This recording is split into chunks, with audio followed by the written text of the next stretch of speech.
So one of the exercises we do every year on Trade Center is at the beginning of the day, we identify our top 5 Stanley Cup contender picks. And then at the end of the day, see if anything's happened that have changed those selections. This year, all of us had the exact same 5 teams.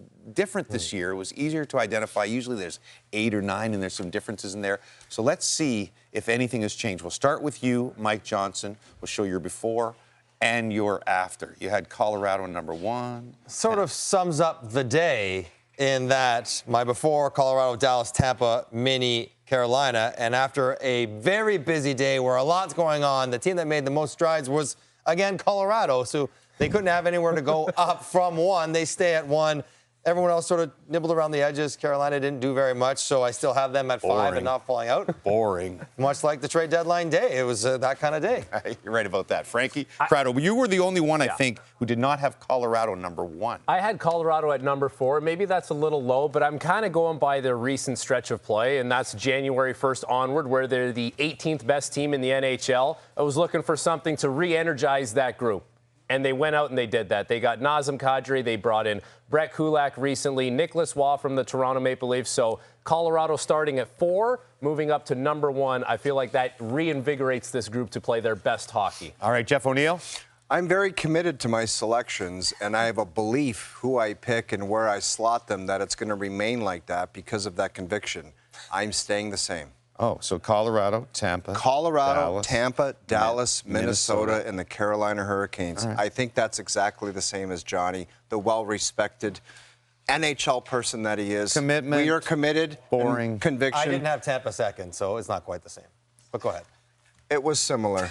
Similar in your convictions. Cheryl. We're all similar right now, and I had Colorado to start and clearly going to have them to finish, given the fact that they were able to add Nazem Kadri, who's playoff built, and just down the middle with McKinnon and on the back end with Makar. I'm going with them.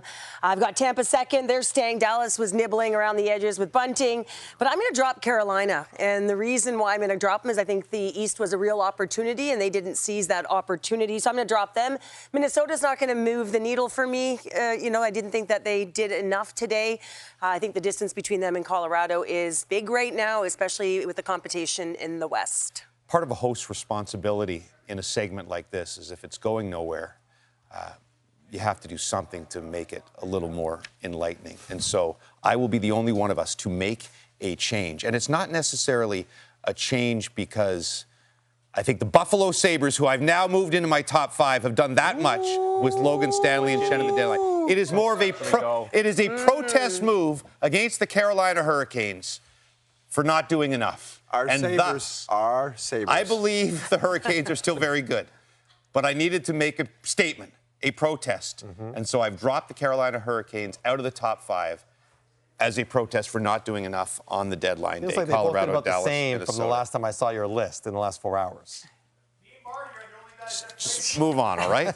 I had to take care of our Sabres, right?